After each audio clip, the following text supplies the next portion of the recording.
Guys, welcome to our YouTube channel. ഇത് ദൈവം അടുത്ത ഡിഷായിട്ടാണ് വന്നിരിക്കുന്നത്. ഇന്നത്തെ ഡിഷ് കാണുമ്പോഴേ അറിയാം. എന്താ? മാമ്പഴം പുളിശ്ശേരി. അത് നമ്മൾ സാധാരണ വെക്കുന്ന പോലൊന്നും അല്ല കേട്ടോ. വളരെ പെട്ടെന്ന് ഇത് ഉണ്ടാക്കിയെടുക്കുക എന്നുള്ളതാണ്. വളരെ പെട്ടെന്നും വേറൊരു രീതിയുമാണ് ഉണ്ടാക്കുന്നത്. നിങ്ങളെല്ലാം ട്രൈ ചെയ്യണം. ഇത് ഇഷ്ടപ്പെട്ടാൽ ലൈക്ക് ചെയ്യണം, ഷെയർ ചെയ്യണം, സബ്സ്ക്രൈബ് ചെയ്യണം. ഓക്കെ, നേരെ നമുക്ക് നമ്മുടെ വീഡിയോയിലോട്ട് പോകാം.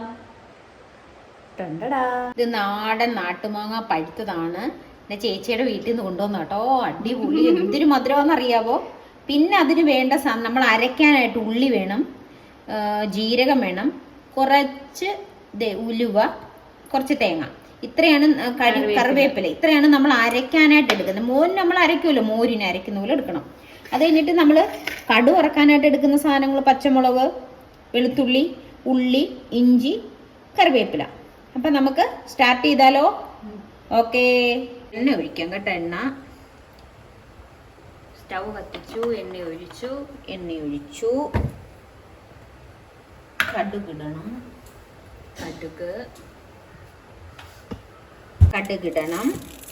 കടുക് പൊട്ടട്ടെ. കടുക് പൊട്ടുമ്പം പിന്നെ നമുക്ക് ഓരോരോ സാധനങ്ങൾ കൂട്ടി ചേർത്ത് കൊടുക്കാം. കടുക് പൊട്ടട്ടെ. കടുക് പൊട്ടിയിട്ട് നമുക്ക് വെളുത്തുള്ളി ഇടാം.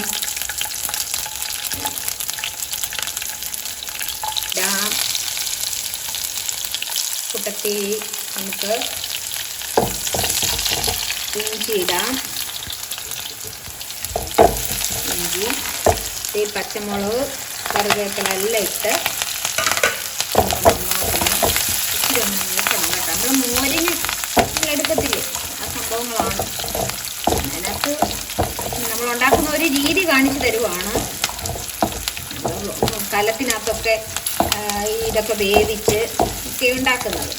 നിങ്ങളൊന്നും ഇങ്ങനെയൊന്നും ഉണ്ടാക്കി നോക്കുക, വേഗം നമുക്ക് മാമ്പഴ പുളിശ്ശേരി കൂട്ടാം. എന്നിട്ട് മൂത്തിട്ടുണ്ടേ. അപ്പം തീ അങ്ങ് കുറയ്ക്കുക. കുറച്ച് മഞ്ഞൾ കൂടി ഇടുക.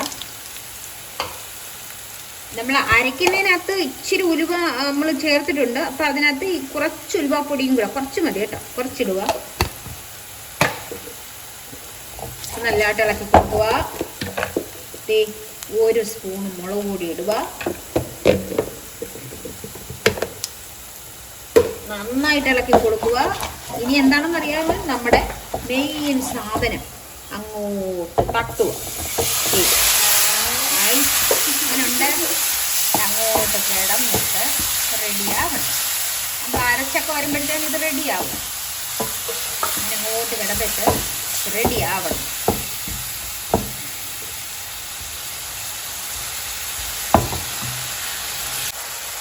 ഉപ്പിട്ട് കൊടുക്കുവാണേ. ഇപ്പം മധുരവും പിന്നെ തൈരും ഒക്കെ ചേർക്കുന്നതുകൊണ്ട് പുളിയും മധുരവും എല്ലാം നല്ല കറക്റ്റായിട്ട് നിൽക്കണം കേട്ടോ. അരയ്ക്കാനുള്ളതാണ് നമ്മുടെ തേങ്ങയും ജീരകവും, ഒരു ഇച്ചിരി ഉലുവായും, കറിവേപ്പില, രണ്ട് പീസ് ഉള്ളി, ഇത്രയും നന്നായിട്ട് അരച്ചെടുക്കണം. അരച്ചിട്ട് വരാം. ഓക്കെ, അരച്ചതാണ്. നമുക്കിതിനകത്തോട്ട് ഒഴിച്ചു കൊടുക്കാവേ. ഇനി തിളക്കണം.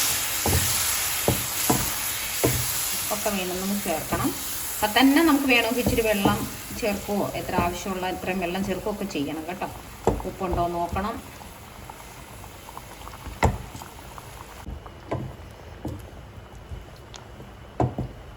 നല്ലോണം തിളയ്ക്കണം കേട്ടോ.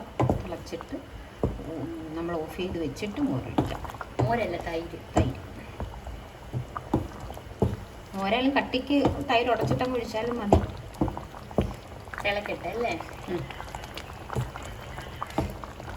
കണ്ടോ, ഇതിനി തിളച്ച് കഴിഞ്ഞ് ഇത് നമ്മളങ്ങ് ഓഫ് ചെയ്യുക. ഓഫ് ചെയ്തിട്ട് വേണം എടുത്തു വെച്ചിരിക്കുന്ന തൈരം ഒഴിച്ചു കൊടുക്കും.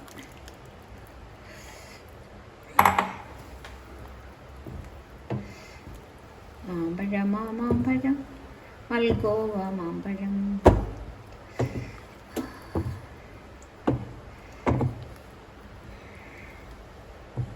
പിന്നെ ഉപ്പ് നോക്കുക. ഇടയ്ക്കിടയ്ക്ക് നമ്മൾ ഉപ്പ് നോക്കണം. നോക്കട്ടെ. മാമ്പഴപ്പുളിശ്ശേരി റെഡി ആയിട്ടുണ്ട്.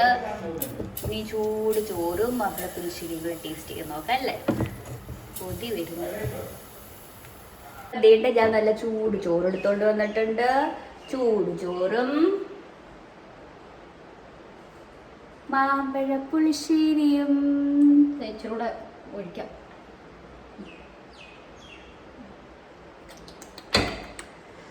ചൂട് ചോറും മാമ്പഴപ്പുളിശ്ശേരി ടേസ്റ്റ് ചെയ്ത് നോക്കാമേ.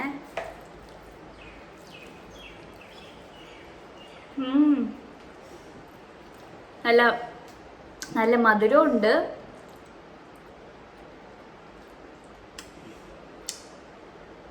സൂപ്പർ.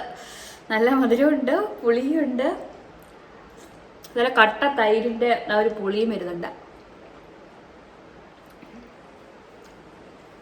സൂപ്പർ. അപ്പോൾ ഇത് മസ്റ്റ് ട്രൈ ആണ്. എല്ലാവരും ഉണ്ടാക്കി നോക്കണം. ഇഷ്ടപ്പെട്ടെങ്കിൽ ലൈക്ക്, ഷെയർ, സബ്സ്ക്രൈബ് ചെയ്യാൻ മറക്കരുത്. അപ്പോൾ പുതിയൊരു വീഡിയോ ആയിട്ട്